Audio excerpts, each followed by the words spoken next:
The following is a production of Alabama Public Radio News.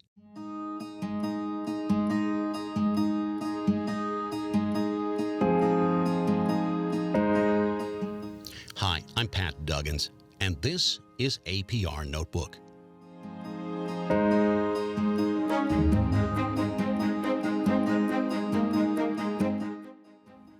The Alabama Public Radio News team is known for its major journalism investigations. We've been doing them for about a decade. The U.S. State Department asked us to talk to foreign delegations representing 50 nations on what we do, and so far we've collected about 180 awards in the process. Our most recent national honor was for an 8-month investigation into Alabama's new U.S. House seat in the rural Black Belt region of the state. The new voting map was ordered by the U.S. Supreme Court so Alabama would be more fair to black residents. Now, anybody who follows the news might reasonably at this point be thinking, okay. The same high court that overturned Roe v. Wade and ended affirmative action in the nation's universities told Alabama they needed to treat black voters better. Even the plaintiffs in the legal case of Allen v. Milligan told APR News they were gobsmacked that they won. The goal after that legal victory was to make sure the new minority congressional district works. The point there is to keep conservative opponents from having the excuse to try to flip the voting map back to the GOP. And that's a moving target that could change at any moment, even as we speak. The job of managing all these issues now falls to Congressman Shomari Figures. He was elected as the first U.S. House member in Alabama's redrawn District 2. Shomari Figures joins me next on APR Notebook. Representative Figures, thank you so much for talking to me. Thank you. Thank you, Pat, for having us. I was going over the coverage that went along with your election, sir, and if I missed anything, let me know. You are one of only 4 African-American members of Congress in Alabama history. The very first time that 2 African-Americans have been in the U.S. House in Alabama at the same time ever. And the Guardian newspaper even went as far as to say that you're the first African-American to represent the Mobile area since 1832. So I guess my first question is, no pressure, right? No pressure at all. No pressure at all. But I mean, at the end of the day, look, it's a blessing and an enormous opportunity and privilege to be able to represent the people of this district, the people of the state of Alabama, and the people of my hometown community, like where I grew up, the community that I attribute with being responsible for making me who I am today and forming the views of the world that I have today. So I'm grateful to be here and grateful to be part of that history. I noticed one of the first bills that you sponsored was the Rural Hospital Stabilization Act of 2025, and also noticed that during the U.S. Senate debate on the so-called Big Beautiful Bill, there was a lot of discussion about protecting rural hospitals from Medicaid cuts. My question is, what comfort does that give you that people are talking about rural hospitals nationally and not just Alabama and the South? It certainly gives me a lot of comfort in knowing that the issue is one that's been raised to the forefront of conversation. But what gives me less comfort is the actual action that's being taken to address it. We know that our rural hospitals are struggling, and we know what rural hospitals mean in those communities, in those counties. I mean, most rural counties in the state of Alabama, the vast majority of them only have one hospital remaining. So if they lose that hospital, it is a significant blow, not just from a healthcare access standpoint, but from an economic standpoint. No business wants to be in a community that doesn't have a hospital. No residents want to live there. No developers want to develop there. It's hard to recruit new industry there. And so, although it's a great thing that people are talking about it, we have to get more serious about action. And that's what that bill does, providing direct federal resources to rural hospitals to help stabilize their situation so they can remain the vital part of community infrastructure that they are. Sir, every time there's a problem, there's a number of different answers that could possibly address it. I've heard some people say, okay, for rural health, why not beef up public transportation in order to get people to where the hospitals are? And then here you are with your bill stabilizing the hospitals. What drove that strategy when you put the bill together? I think it's driven from the standpoint of just talking to real people who live real lives and being a real person who lives their life. If I have a medical emergency at my home in Mobile, I don't want to have to wait for public transportation to get me to a hospital that's 45 minutes, hour and a half away in some cases in this district. And similarly speaking, when a family is looking to relocate, they don't want to come to a community where you tell them, hey, 45 minutes to the nearest hospital. right? Or if you have elderly people who grew up in a community who want to retire back to the same community that they grew up in, you don't want, and no, nor would you as a child want your parents retiring back to a community where they have to rely on, whether it's public transportation or whatever means of transportation to get to a hospital that's 45 minutes to an hour away. It's just not acceptable. And so that's what drove it. And that's what's going to continue to drive it. Like finding alternative hospitals for our rural communities is not the solution. It's keeping the hospitals that we have in our rural communities. That may force us to look at, scaling some of the services and operations that are at the hospitals, but we cannot afford to just throw up our hands and let hospitals go. So, all that being said, sir, how's the first term going? First term is going well. It's going well. Like I say, every day is a privilege and a blessing to be here to represent the people of Alabama and the people of District Two. Even in this environment, we're working very diligently on ways to try to still be productive and still be effective. That rural hospital bill that we've been discussing, that's a bipartisan piece of legislation introduced with another Republican member of Congress, Mike Rogers, here in the Alabama delegation, is also on that bill because issues like rural hospitals, issues like lowering the cost of living for the average everyday American, those are not political issues. Those are issues that are affecting Democrats and Republicans and Black people and white people and men and women and old and rich and poor, all the same, and young people. And so we have to do everything that we can to work to be productive, and that's what we're committed to doing. After your election, I read another quote from you about making every moment in office count. Now, as we speak, there are opponents of the minority majority District 2 congressional map, and they're still fighting to flip it back to the GOP. And radio being radio, we're taping this in late June, so heaven only knows what's going to transpire before we actually air. But all of that notwithstanding, you're in office now, and I was wondering how tough is it to set an agenda, not knowing that the map that you serve today might not be the map that's there tomorrow? Not tough at all. Not tough at all. Because we got elected to represent a certain part of the state of Alabama in District 2. And that's what we spend our time doing. I worry about things that I can control. I do not stress out about things that I cannot control. What the court is going to decide ultimately is something that's outside of my control. Obviously, we feel good about it. Like we're optimistic. We're hopeful that the map will remain the same. But at the end of the day, map changes or not, there's still people in District 2 that need effective federal representation. There's still hospitals that need to be saved. There's still jobs that need to be created. There's industry that needs to be supported. There are rights that have to be protected. And so we're here to do that work every single day for every moment that we're in this chair. Were you surprised that the Supreme Court ruled in favor of Allen versus Milligan and created the new district? Look, I think in tracking the case as you track any cases throughout the federal judiciary, you never know what's going to happen. And so this is just another example of that. I mean, they upheld that decision. I think what at the end of the day, where this gets us is a place that, they saw the same struggle that we have in the state of Alabama in terms of making sure that communities have effective representation and appropriate representation. So, we fully expect the law to be enforced every time a case is before the Supreme Court, and so we were certainly happy with the decision that came out.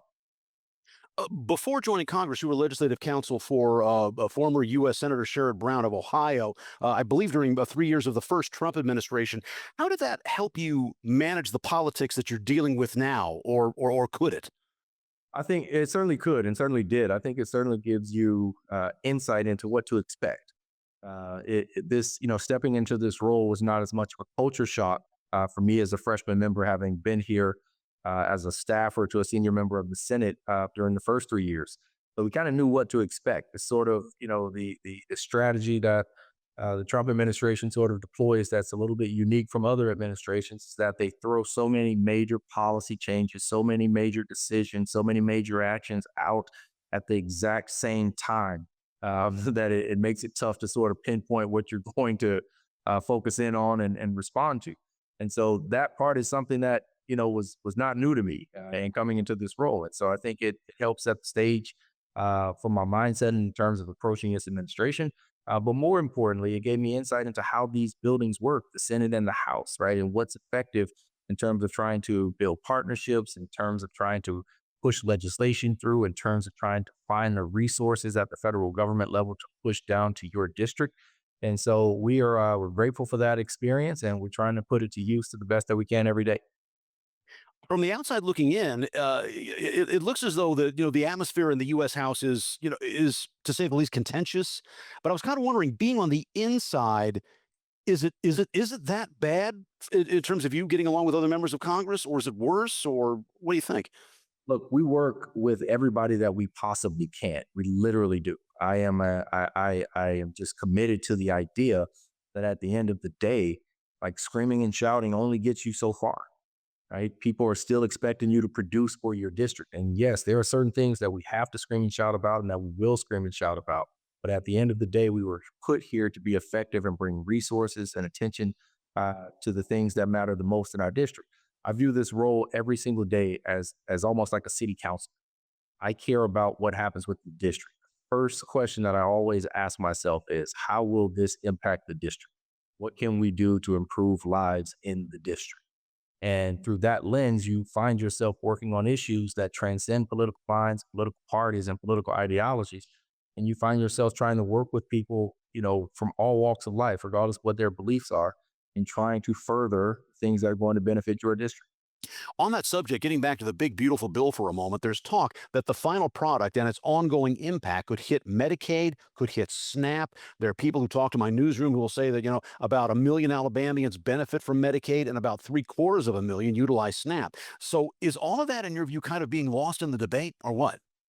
Look, I think the underlying concern that I have with this bill is that it is premised on removing benefits away from people who need those benefits and from very worthy programs, anti-hunger programs, making sure people who don't have the financial means have access to health care.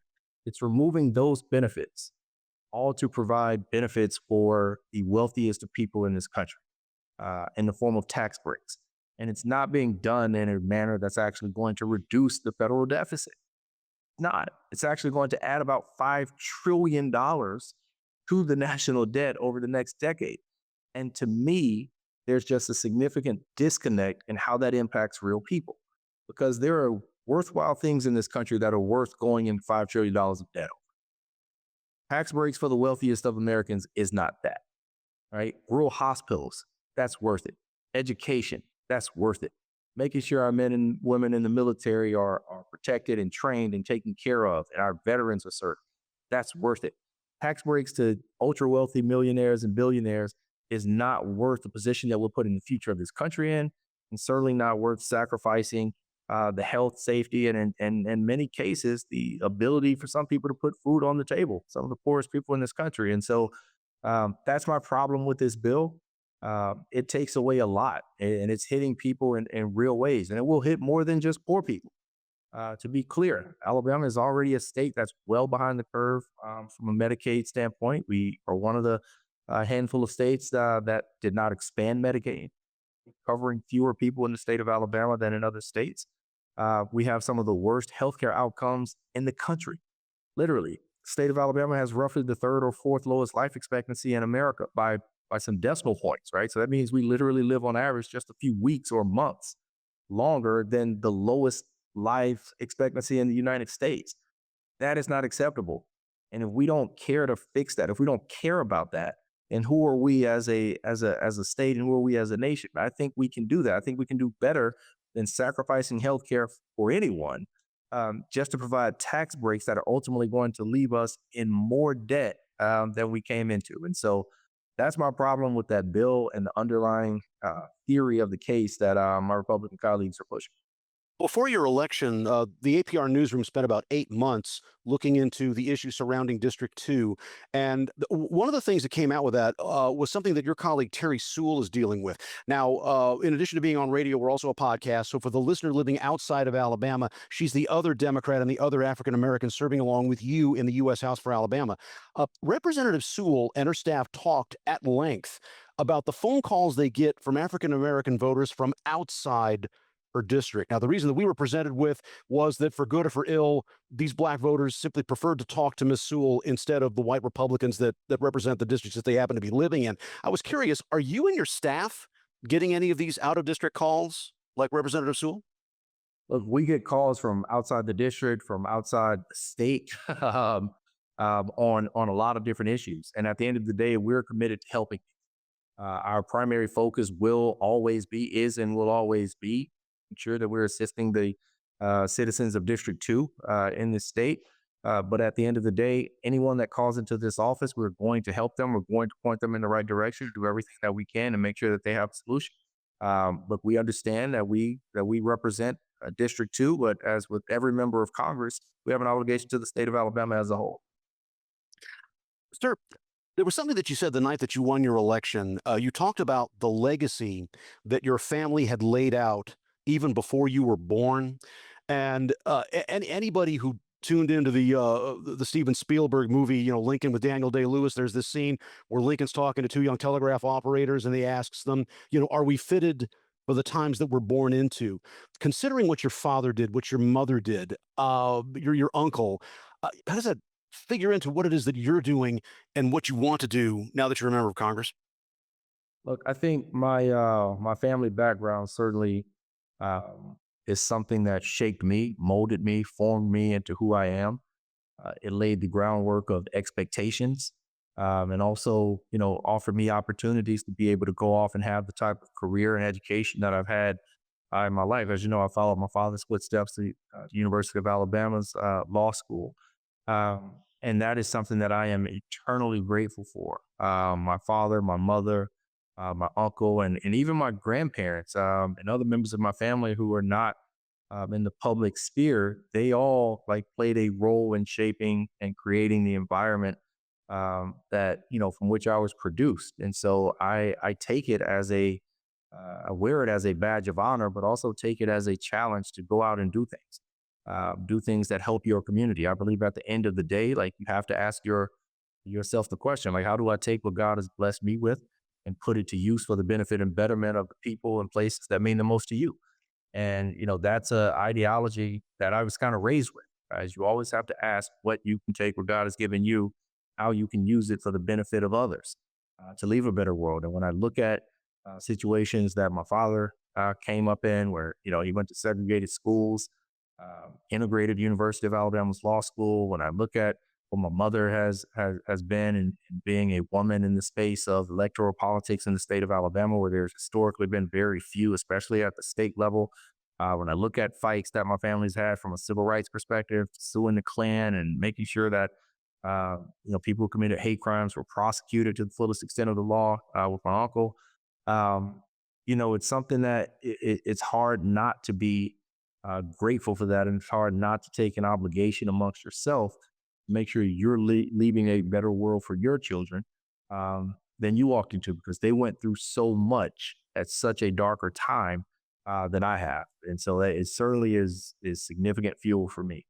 Well, every child is no doubt proud of their father, but I mean, your father bankrupted the Ku Klux Klan in Alabama.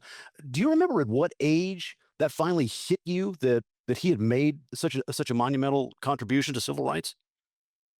I grew up under the shadow of that case my entire life. I honestly, like my earliest formative years, I remember that case being discussed. And for the listeners who are not aware, I hate to just talk about that case without talking about the young man who was at the center of that case, a young man named Michael Donald.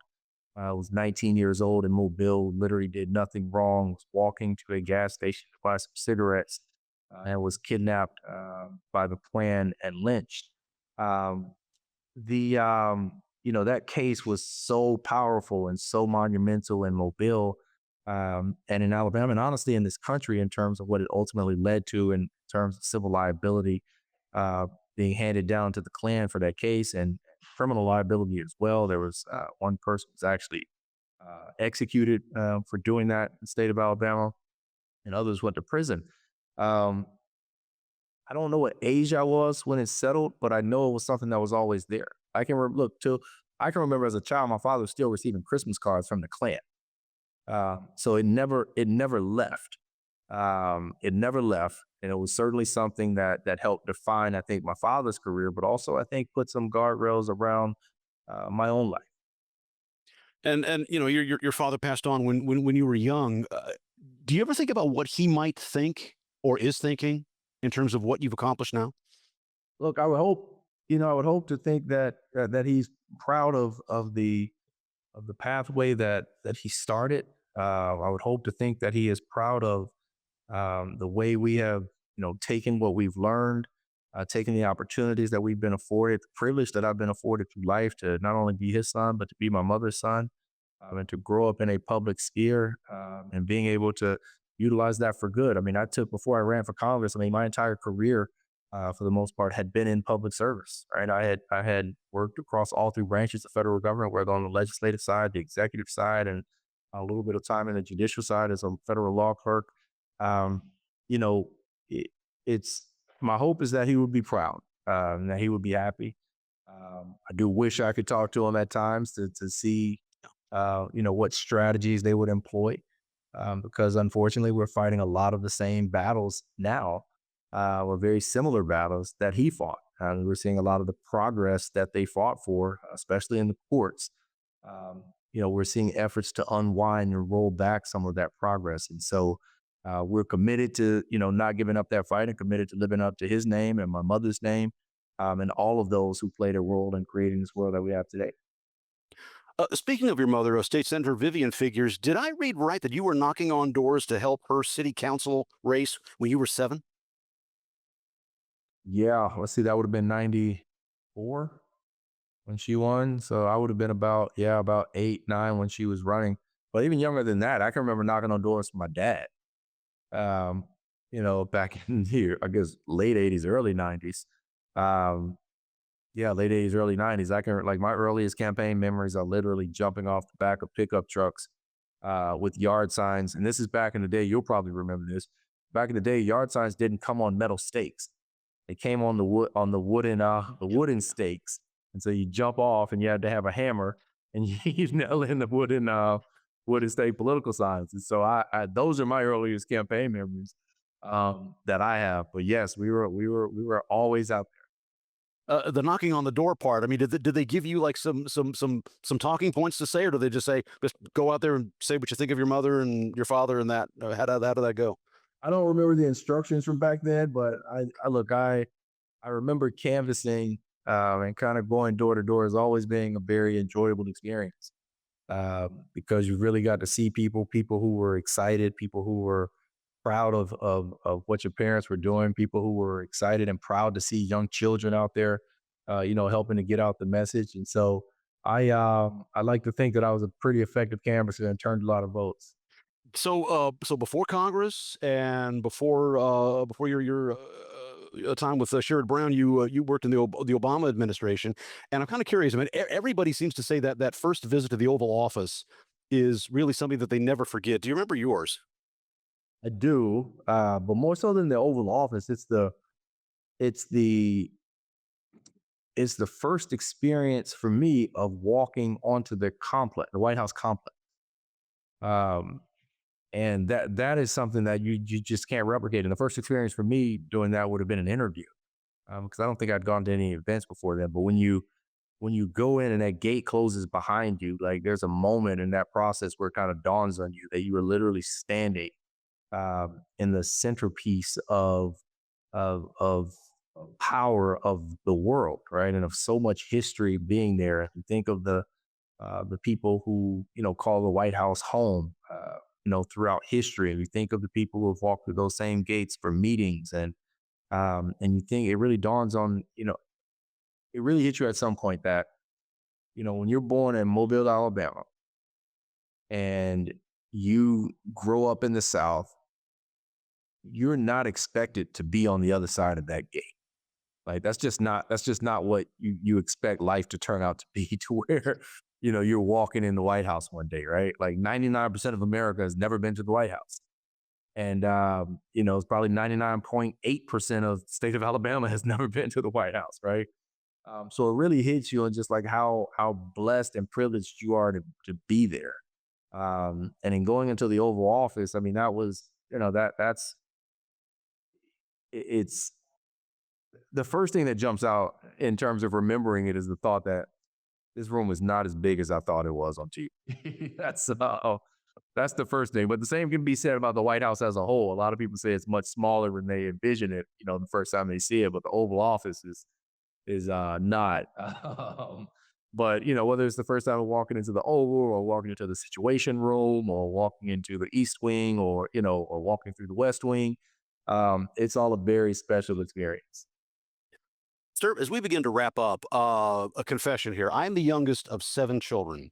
And in my adulthood, I would occasionally be razzed by my siblings about how when I was this age, this and this and this would go on.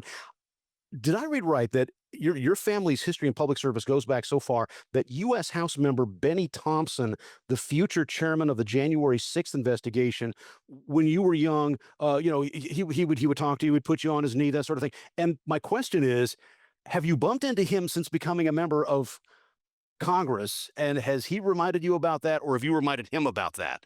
Oh, absolutely, absolutely. So Congressman Thompson was a friend of my father.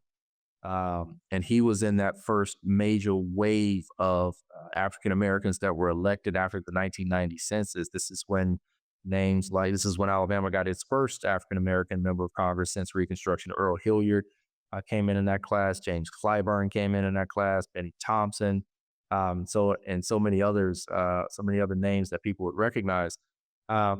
He has reminded me about it, but he was not just he, Sanford Bishop, who's also from Alabama. He's from Mobile, represents the Columbus, Georgia area.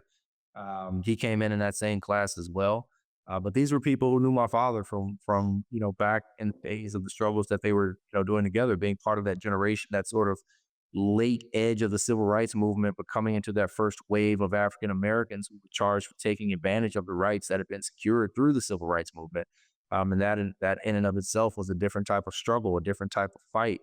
And so they bonded over the years through those common struggles. But I see Congressman Thompson pretty much daily up here. And it's good to see him. It's always good to see and talk to people. And my father from back in those days.